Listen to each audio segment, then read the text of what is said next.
What's up, y'all? You know what time it is? It's about to be that time. Savage. All right, people. We are here.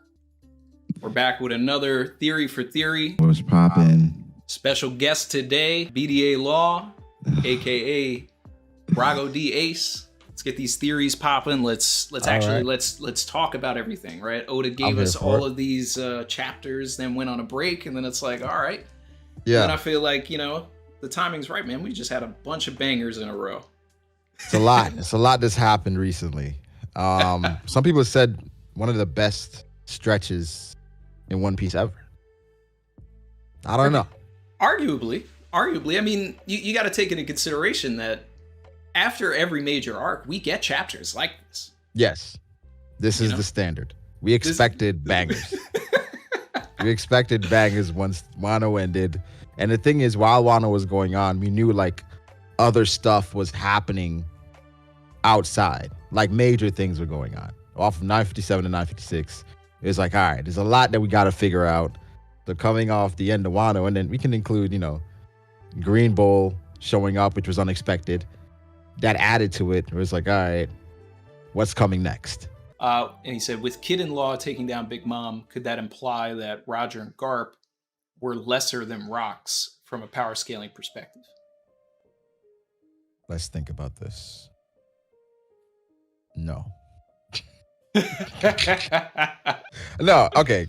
I think that's what Oda wants you to feel. Because he did say Rocks was Roger's greatest adversary. So the idea is building up Rocks to be a larger-than-life figure as well. It's somewhat similar to Odin, but even greater, because the people that he had technically under him went on to be Yonko, the emperors. Emperors, exactly. Right? It's weird with Rocks because I think there are going to be things about his character that we don't expect. I don't think he's going to be this big baddie that's like intimidating everyone. I've always said I expect him to be. I think he's going to be a good dude. Yeah, I think he's going to be. A decent. He's going to be a decent guy. I think he's going to be trying to fix the world, and I think that's his answer. Everybody has a different answer, right? And for him, he's like, well, killing the celestial dragons and then replacing them with me. Right, exactly. And then I think through the events of God Valley, that's what changes Garp and Roger. Because they choose a side, but during the course of the interaction probably realize they were on the wrong side. So, because it's not until after that Roger even decides he wants to look for the poneglyphs and try and figure stuff out. So the timeline means that something in that interaction sparked something in Roger. Well, probably in the last moments, Rocks probably says something to him. Yeah. Rocks probably influenced him in those last moments saying, do you actually know what you're fighting against? Exactly. What do you know? And it's like that could have been the person who influenced Roger most to go after the stuff that he's going after.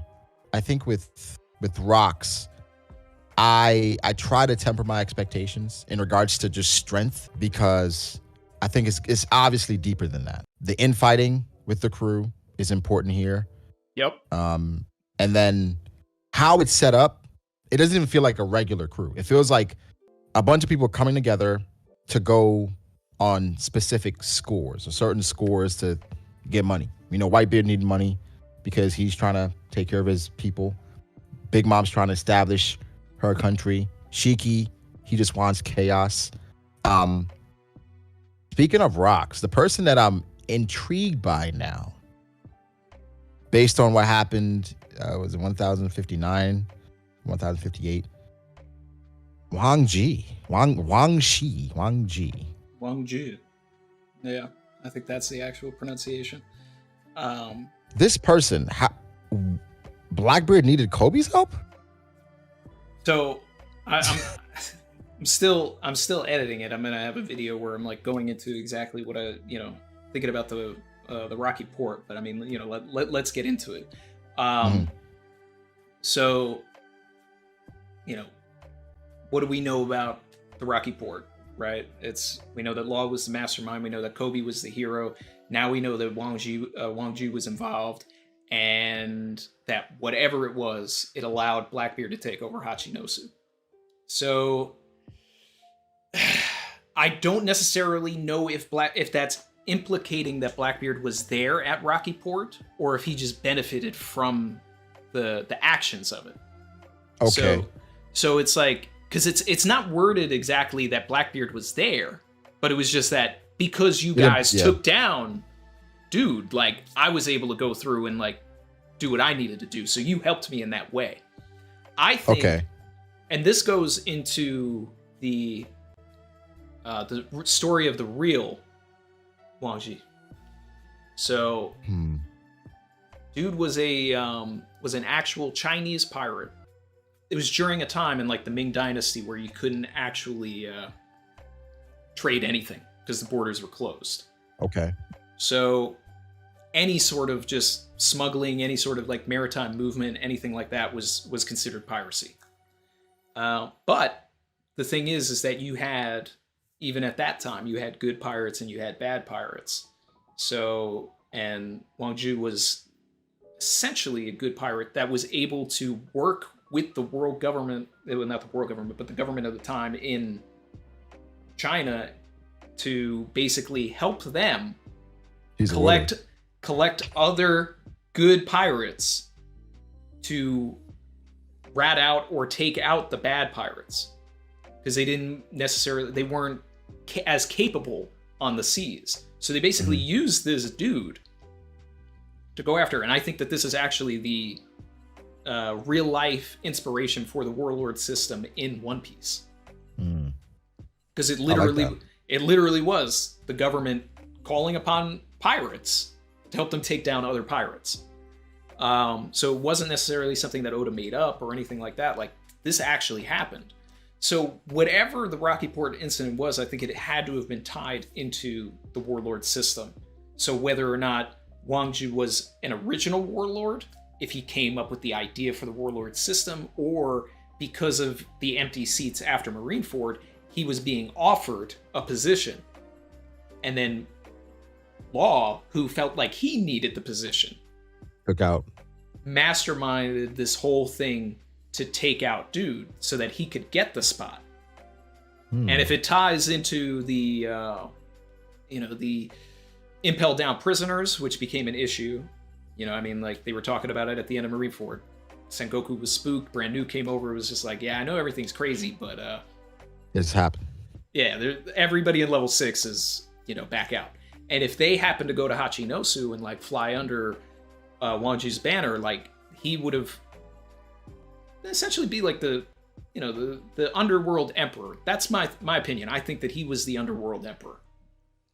I think that he just that's the way he moved and all of that, and he may have even been the original broker of weapons for the world government, right? Because whatever happened at God Valley led to Kaido working with the world government.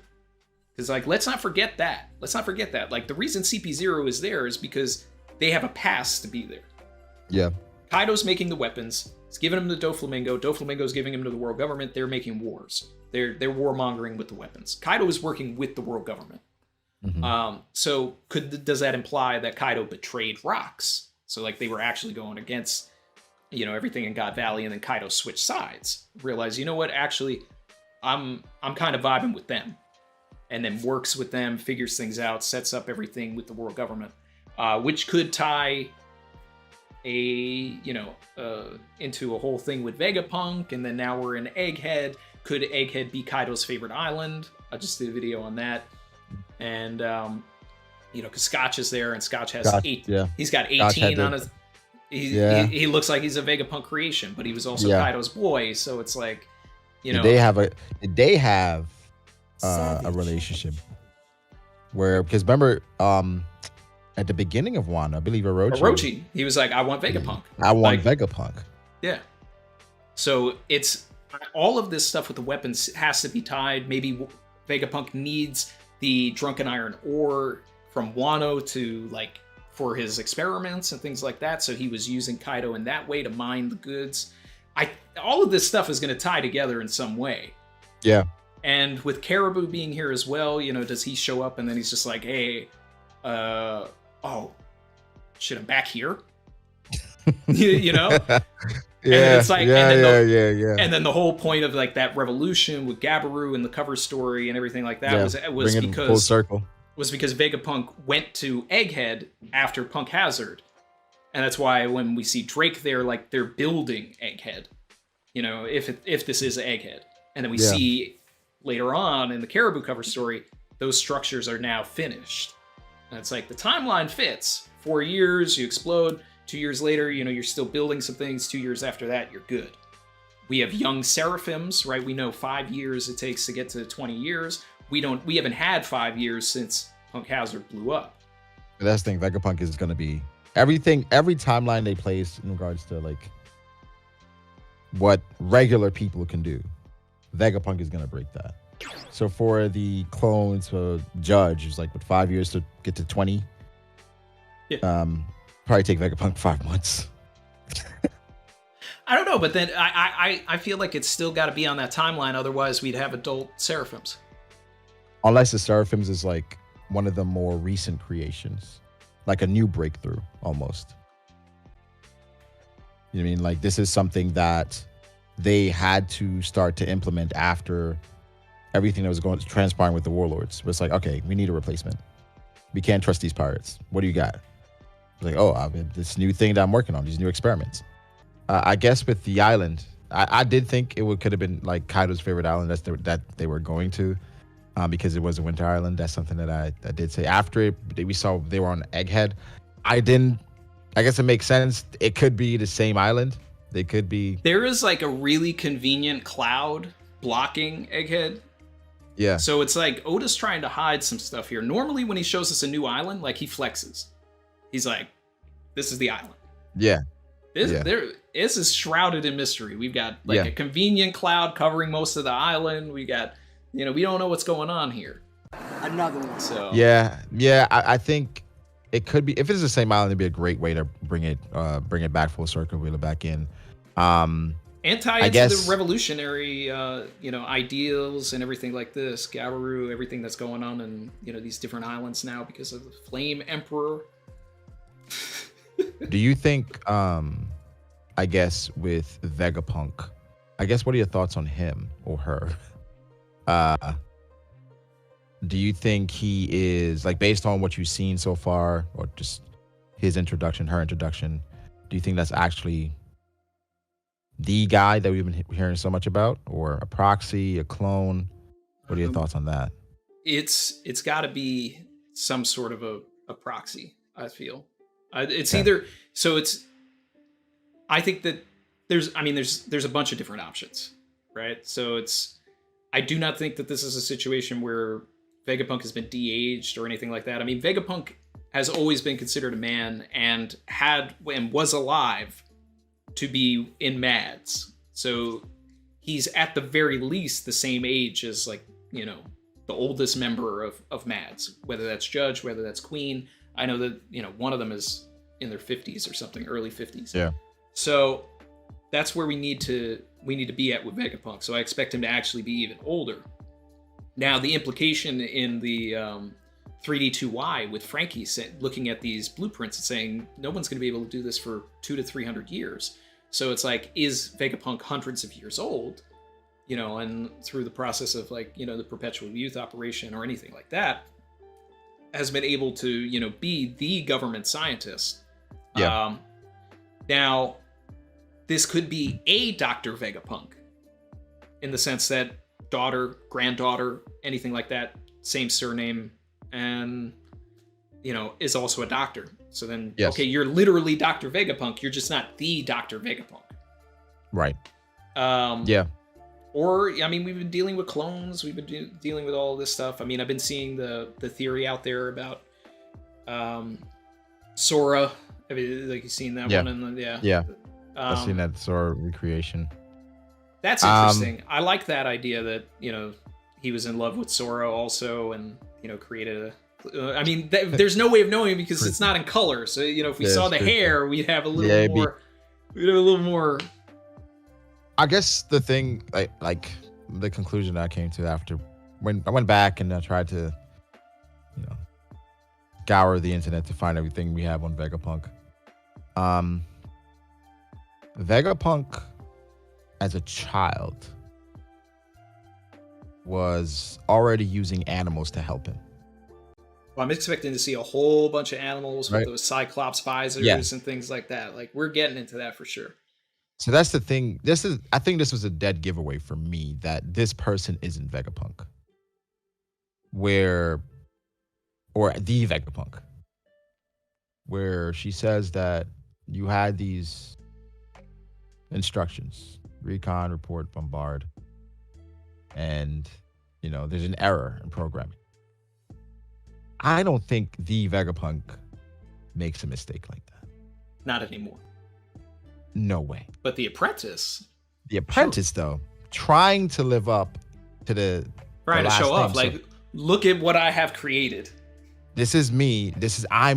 I'm Dr. Vegapunk now. Maybe something happened to Vegapunk or whatever, but there's no way that the Dr. Vegapunk, that as a child could create this geothermal system to save the people of, was it Karakuri, and had animals help him, and now can't control years later, you can't control a shark as far as doing recon? No way. No way. I refuse to believe that. Yeah. I refuse to believe that. So no, I'm this right is with you on that, bro. Yeah. This is a Dr. Vegapunk, not the Dr. Vegapunk. No way. I think this person, and then how it's drawn as well. When she says it, it almost has like the shaded eyes is almost like disappointment. Like, I didn't get that right.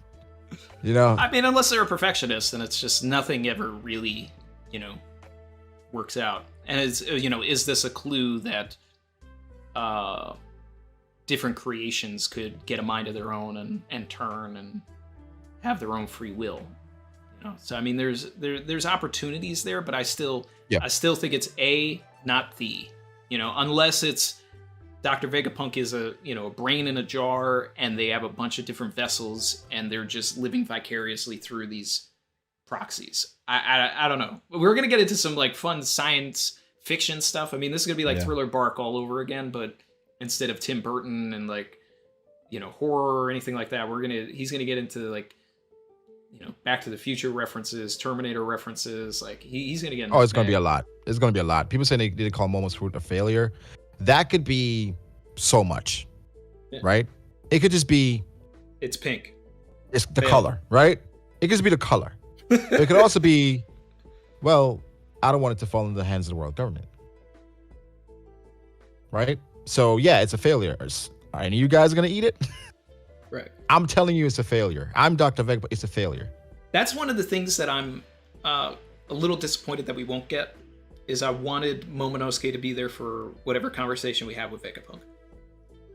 So that he could have this interaction, learn about his fruit, get some information on that fruit even more. So that's why I was hoping Vegapunk would have pulled up at the end of Wano, but I knew it was coming soon. Pull up at the end of Wano as well. I thought it was clear he was coming soon, right? Just the fact that Orochi mentioned him, and then not only that, the entire all the way from Punk Hazard, this entire Super Saga has been building us up to Vegapunk. Yeah, it felt like Vegapunk was on the horizon, but I thought he was going to show up at the end of Wano. I guess after Wano, he's here. But I think when I think of mysteries in One Piece and what we've been waiting for, there are not many things above this guy. 628 chapters since the first mention. Not many things that we've been waiting for more than Vegapunk. Like, I don't think people understand how monumental it is that we're on Egghead right now. We found out that Vegapunk was 500 years advanced. What? It was years ago. Years ago. It was during the time skip, I believe. Yeah. No, Kuma. I think Kuma. That's when we found out Vegapunk was 500 years into the future. And here we are on Egghead. They said this island is 500 years into the future. I expect cell phones.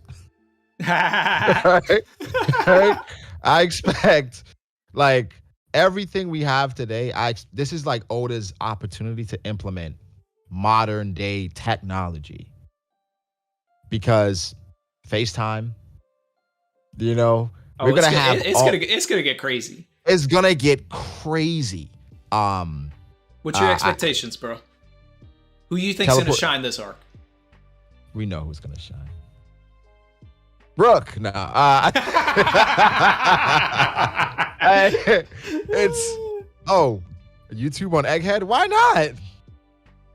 Why not? You have a video sharing system between all the Vegapunks where they can compare their ideas. Twitch bathtub streamers, of course. I want to say about like Egghead and everything like that is, I'm expecting some great stuff for Frankie. I'm hoping for even more great stuff with Sanji, Mads, everything like that. I feel like Vegapunk needs to talk with Frankie, Sanji, and Luffy. About Luffy about his fruits, Sanji about everything with Vegapunk, and like maybe we finally handle that whole like Vinsmoke situation that he's dealing with. Frankie, we need the upgrades. It was teased in Onigashima. Sanji saw Queen's laser and was like, I know someone who would like that. Somebody would go crazy with that. Yeah. I thought Frankie was going to find some blueprints and everything like that, pull out a Wano with a fully rechargeable laser, but we're definitely getting that after this full mech. Let's get docking back. But more than anything, I'm low key expecting this to be a secret Nami arc with all of the weather manipulation. Weather, because the geothermal tech, all of that stuff. Yeah. Yeah, I think everyone is going to benefit here exponentially, because if you're at the point where you're 500 years into the future, how much has technology aided the advancement of medicine? Yeah. So boom, Chopper. Chopper is going to learn a lot here. Pull back to Wano. Maybe he fixes the smiles. Maybe he fixes the smile through what happens here, right? Where back then with Mocha and those guys, Law had to take care of it. Maybe at this point, Vegapunk and the advancement of technology, Chopper gets some new tools. Hey, this is how you can do what Law did without his devil fruit.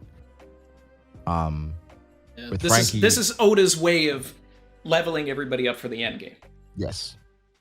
Like you said, the Sanji, the Sanji one. Like, if this is Sanji's mom and Vegapunk did create a clone in her likeness, we could get even more Sanji development. Vegapunk could reveal more to Sanji about him and who he is, right? And the basis. Tell and him about his Lunarian DNA that's inside of him. I don't know if Oda tries to do this. He's got to have Lunarian DNA. Of course. That's it.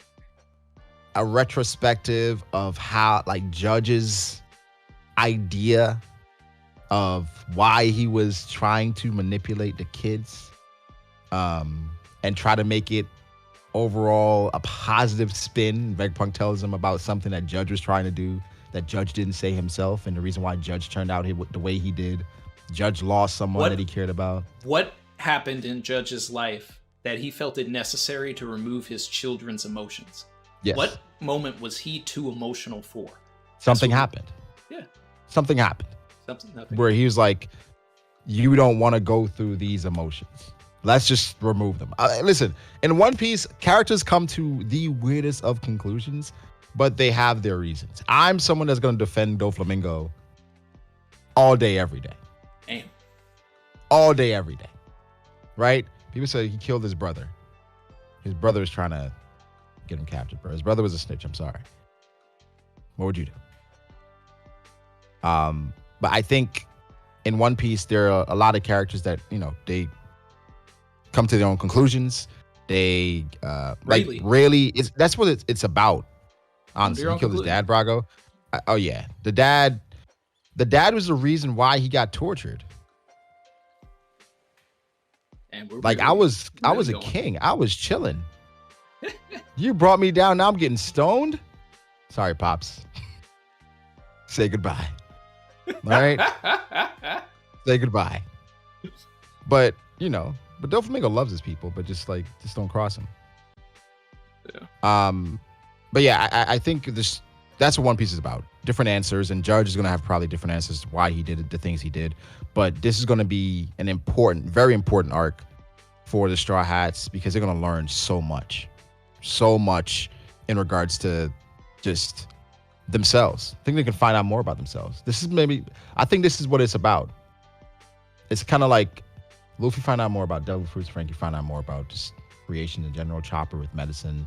Like I said, Nami, like the fact that Vegapunk can change the weather in an entire island is like, I mean, come on. I was thinking as well, like with Vegapunk and how back then when we found out about him, they said that he was crying because he didn't have the resources to basically create the blueprints he had in his head. Right. That's why I think Vegapunk is chaotic neutral. He doesn't care what he. I don't think he cares what he's doing for the world government as long as they're giving him the money and resources to get shit done. Oh, because I can have the lab. Cool, you can have the Seraphim. I'm making this. But it's like also I think for Vegapunk, it's a plus at the end of the day, because if you can mass produce these things, if you can mass produce these, but something has to be wrong with it, because that's why we have the Eddie. It's causing things. Yeah, because it's changing the weather. It's not normal. The only reason we would have that is because it's switching between warm and cold. So it's like, how can we kind of circumvent that with other things? But how many people could you help if you could change, like, on a whim, the weather around them?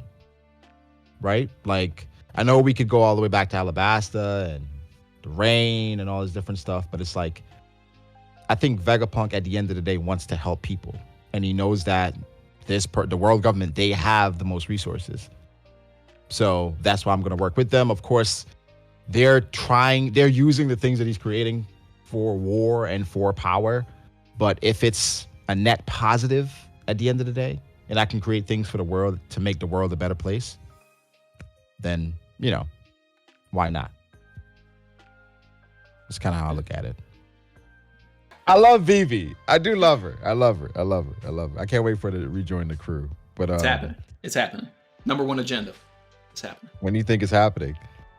I'd like for it to happen in Elbaf, or at least by Elbaf, because of how important Vivi was in Little Garden. So she was there for like Usopp figuring his dream to go to Elbaf out. So I think it's a way for Oda to kind of tie all that back. She knows Dory and Bragi.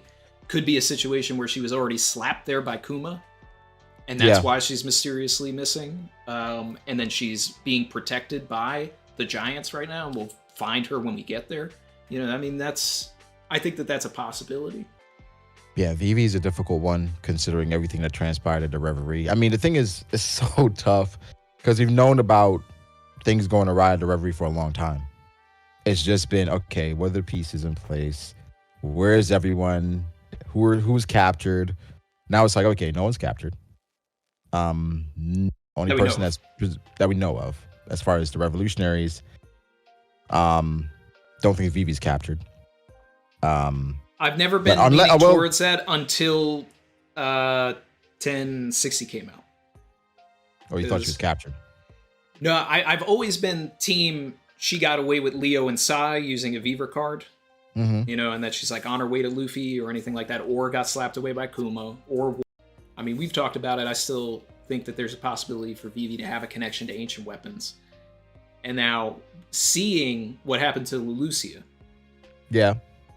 makes me wonder if whatever that is, if Vivi is the conduit in the same way that Shirahoshi controls the Sea Kings, Momo can control Zunisha. Was Vivi needed in order to use whatever did that to Leloucia? Then we could get something really deep and dark where this character that is so about saving everybody, every life matters and everything, was like manipulated and used to destroy an island. She's a conduit to do it.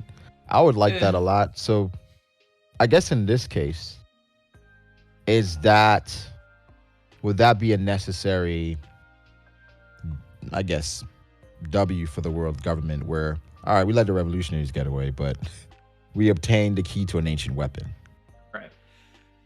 I can see the way that the story could take that. It's not the way I want to go though, because I want You don't Vivi want her back. to be captured. No, I want her to reunite with the crew. I want to see Vivi flex. Yeah, man. I appreciate you coming through, brother. Oh, and no problem. No problem. You know, glad we finally had an opportunity, chance to do this, get it together. Oh, for sure, man. This is great. Anytime, you know, I'm down. Just hit me up. I'm always down to talk some One Piece.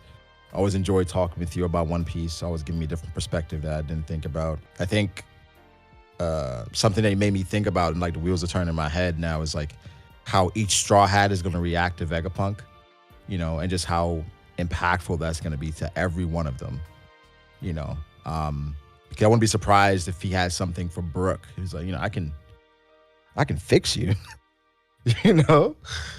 It's like, weird. Doesn't mean I want to have bones anymore. And that could be like a thing where Brook is like fighting with, like, dang, do I want to go back to where I used to be? It was like transfer his consciousness or something into a regular body. I don't know, but I think that's gonna be great. But nah, this is dope, man. This is really dope. I had a great time. Me too, man. Appreciate you. That concludes this week's Theory for Theory. Savage. I had to do it one time.